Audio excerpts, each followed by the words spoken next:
Bom, é sempre uma honra, um prazer, um privilégio poder estar aqui conversando sobre Espiritismo e Evangelho. Uma das premissas do Evangelho do Cristo é o perdão das ofensas. Tanto é que Pedro pergunta a Jesus quantas vezes deveria perdoar, né? 7 vezes? Porque 7 é o número da completitude, o número perfeito dos judeus. E Jesus fala, não só 7 vezes, mas 70 vezes 7 vezes. E perdão não é esquecimento da ofensa. Perdão vem da palavra perdonare, permanentemente, donare, doar, quer dizer, deixa para lá, né? Deixe para lá aquela ofensa que você recebeu, aquilo que você foi atingido. E Deus, que é perfeito em todos os seus aspectos, né, nos dá uma terapia do esquecimento. Como nós somos pessoas orgulhosas e que a gente perdoa a pessoa, vamos, né, partindo dessa premissa, que a gente perdoa as pessoas, mas sempre fica com o pé atrás, né? Perdoar não é amnésia. Mas para fazer essa reaproximação das pessoas que se machucaram, que se ofenderam, que disseram coisas ruins, que fizeram coisas ruins uns para com os outros, na metodologia, na mecânica perfeita celestial, que é a reencarnação, nós obtivemos o lenitivo do esquecimento do passado. É disso que se trata a nossa conversa de hoje, capítulo 5 do Evangelho segundo o Espiritismo, item número 11, esquecimento do passado. O esquecimento do passado, ele é necessário para que nós possamos recomeçar novas histórias, novos capítulos de um livro só, que é o livro da nossa vida, da nossa existência. Ora, se a gente não se esquecesse do passado, seria muito vergonhoso, muito humilhante para a gente encontrar aquelas pessoas que nós prejudicamos, que nós enganamos, que nós falamos mal. E por outro lado, nós teríamos uma tendência a exaltarmos o nosso ego na medida em que a gente encontra alguém que a gente ajudou, que a gente foi bom, que a gente, né, realmente, a pessoa está devendo para a gente, a pessoa que nos ofendeu. Então Deus, na sua infinita perfeição e piedade, permite que nós retornemos ao plano material, mas sem lembrarmos o passado. E isso é importante para recomeçarmos. Mas esse passado, ele é anulado? Não, ele não é anulado. Nós ficamos com esse passado, esse conjunto de memórias arquivados no nosso subconsciente. Quando nós reencarnamos com um novo corpo, isto é, um novo espermatozoide fecundou um óvulo e gerou um corpo na medida das nossas necessidades evolutivas. E nós somos ligados naquele corpo, nós espírito, em erraticidade, isso é no plano espiritual, e quando nós vamos reencarnar, nosso corpo é ligado, nosso espírito é ligado nesse corpo que se inicia a sua formação, a sua multiplicação celular. E o novo cérebro está ali sendo feito. É como se fosse um novo notebook, como se fosse um novo computador, e que a gente tivesse o nosso HD externo, nós tivéssemos nossa memória de forma remota, de forma na nuvem, ou então no HD externo. Nós não perderíamos isso daí, não perdemos. E a gente, quando reencarna, nós não temos acesso a essa memória intelectual, vamos dizer assim. Mas nós temos acesso à memória emocional. Essa memória emocional, ela se manifesta quando a gente gosta ou não gosta de uma pessoa sem grande conhecimento dessa pessoa.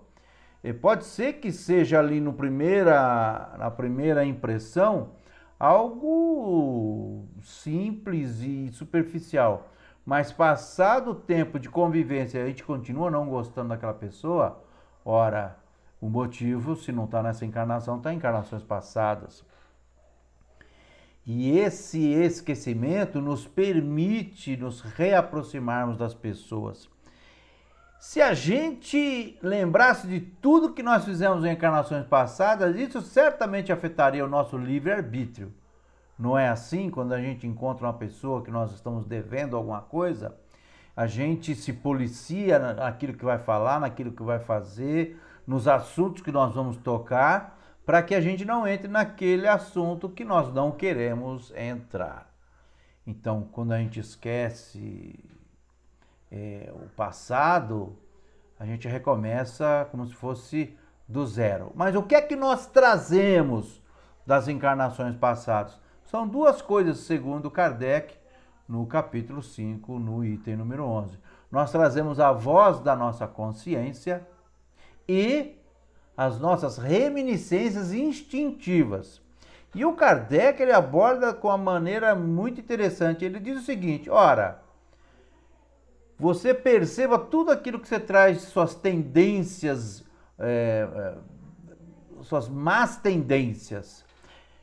E diante das suas más tendências, você sabe exatamente aquilo que você tem que melhorar nesta encarnação. Mas e as boas tendências, Kardec? As boas tendências, elas já se manifestam, né? Elas já se manifestam no dia a dia e não traz prejuízo para ninguém. Qual é a regra para saber se traz prejuízo para alguém? É nos colocarmos sempre no lugar do próximo. Amar a Deus sobre todas as coisas e ao próximo como a nós mesmos. Então, a gente esquece o passado, a gente volta a viver, a gente renasce, a gente reencarna com as mesmas pessoas com quais nós mantivemos contato em encarnações passadas. Grupos familiares. Não estou dizendo a família consanguínea, mas grupo de pessoas, nossos amigos, nossos vizinhos, colegas de estudo, colegas de trabalho, em maior ou menor necessidade de convívio para que nós possamos reparar os males que nós fizemos a essas pessoas e vice-versa, para que essas pessoas possam reparar os males que nos fizeram. Então, é como se fosse um mesmo livro, uma série, em que cada encarnação fosse um capítulo. Em cada encarnação a gente reseta tudo, a gente volta à estaca zero, mas não é bem assim da estaca zero, porque a gente traz as nossas tendências, a gente traz a nossa evolução moral. E aquilo que nós já conseguimos aprender, aquilo que nós já conseguimos evoluir, ora, não se manifestará as más tendências que nós conseguimos sobrepujar. Tem gente que é testado na sua paciência e consegue passar. Tem gente que a ira já o leva, né, morro abaixo. Né? A ira, esse processo de raiva que a gente sente, muitas vezes com o nosso ponto mais fraco sendo ali atacado, e ali a gente perde o controle, a gente surta, não é mesmo? Então, você olha no espelho da tua consciência e perceba ali qual é a sua má tendência, no que você desafina, qual é o seu calcanhar de Aquiles, no que aquilo que você gostaria de melhorar e está difícil.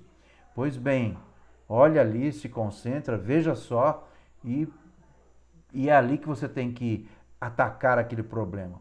Se você é uma pessoa que não leva desaforo para casa, ora, é o seu orgulho, sua vaidade que precisa ser trabalhado. Como é que a gente trabalha isso daí?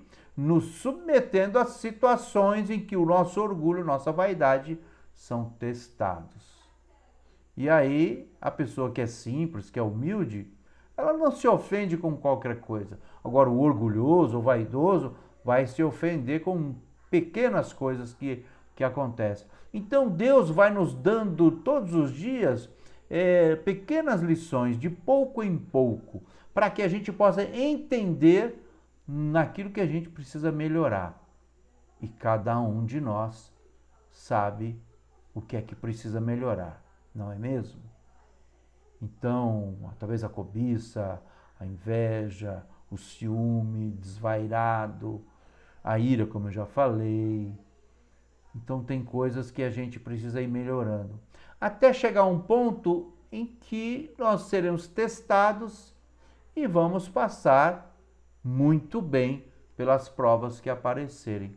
Até chegar ao ponto que a gente não precise mais reencarnar nesse mundo de provas e expiações que está evoluindo para um mundo de regeneração. Então é importante que a gente faça esse mapeamento íntimo. Faça um raio-x do seu dia. O que aconteceu desde o primeiro momento que você acordou e até o momento que você retorna para o leito do sono reparador. Santo Agostinho fazia isso. Ele, ao adormecer, ao se recolher, ele questionava a sua consciência. O que é que fez de bom e o bem que deixou de fazer.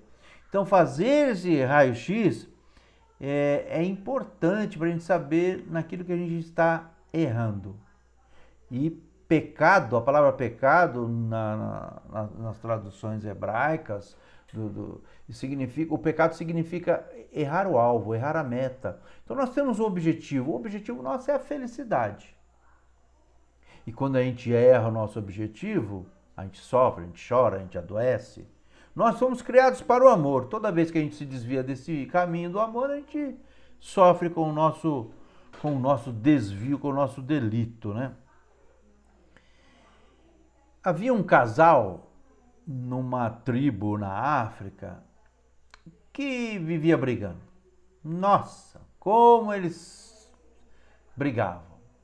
Eram ciumentos uns para com os outros, eram possessivos um com o outro. Então, um casal que se gostava muito, mas era um gostar doentio, uma paixão doentia. Foram procurar o mago da aldeia e falaram: ancião, mago, né? Nós não queremos que o nosso casamento desabe. Tem alguma poção mágica aí para resolver esses problemas de briga? Aí o mago, ele disse para o casal: tenho sim, eu tenho uma poção. Só que para mim terminar essa poção, eu preciso de um fio do rabo do leão que está lá na savana. E era um leão muito temido. E o casal falou: mas como assim? Aí ele falou: eu preciso de um fio do rabo daquele leão. Vão lá. E eles ficaram lá tentando fazer um plano para poder se aproximar do leão, tirar o fio do rabo do leão para levar para o mago. O mago sugeriu: vá agradando o leão de pouco em pouco, né, até ele se acostumar com vocês. Quem sabe? Então, no primeiro dia, eles ficaram lá uns 300 metros longe do leão, o leão lá na sombra de uma árvore. Aí eles arrumaram a carne e chegaram perto do leão e jogaram a carne e saíram correndo. O leão foi lá e comeu a carne. No dia seguinte, chegaram com mais carne e foram se aproximando mais do leão, até que depois de uns 3 meses, eles já estavam alimentando o leão na boca. Estavam dando carne na boca. E nessa daí, quando o jovem, o marido, está colocando a carne na boca do leão, a esposa vai lá e puxa o fio do rabo do leão. E saíram correndo. Foram lá para o mago. Está aqui o fio do rabo do leão. E o mago pega aquele fio do rabo do leão e diz o seguinte: pronto, vocês já têm a poção. E eles falaram: mas onde está? E o mago falou: está em vocês. Porque nesses 3 meses, né, esses 90 dias, né, vocês tiveram determinação, tolerância, superação do medo, obstinação, companheirismo, dedicação. É isso que vocês fizeram. Vocês desejaram manter o casamento de vocês vivo. Vocês se respeitaram um ao outro, não gritaram, porque se vocês gritam, o leão descobre onde vocês estavam e pegavam vocês. Vocês conseguiram. Então, vocês já têm a solução para o casamento de vocês. Ora, eles esqueceram o passado de brigas, esqueceram todas as mágoas e focaram no novo objetivo. Deus não nos manda arrancar o fio do rabo de um leão. Nos dá amnésia temporária, porque quando a gente desencarna, a gente vai se lembrando daquilo que passou em encarnações passadas, de forma gradual, segundo a nossa capacidade de absorver ali as lembranças, por mais atrozes que possam ser, e a gente vai refazendo as nossas relações, começando do zero, arrancando o fio do rabo de um leão por dia, focando em novos desafios, esquecendo das mágoas do passado e recomeçando, fazendo novas histórias de amor, de superação, de perdão, de reconciliação. É por isso que a gente não se lembra do que nós somos em encarnações passadas. Mas podemos ver muito bem quem nós somos, analisando a nossa consciência todos os dias e as nossas más tendências. Tudo bem? Muito obrigado pela atenção e sigamos. Que assim seja.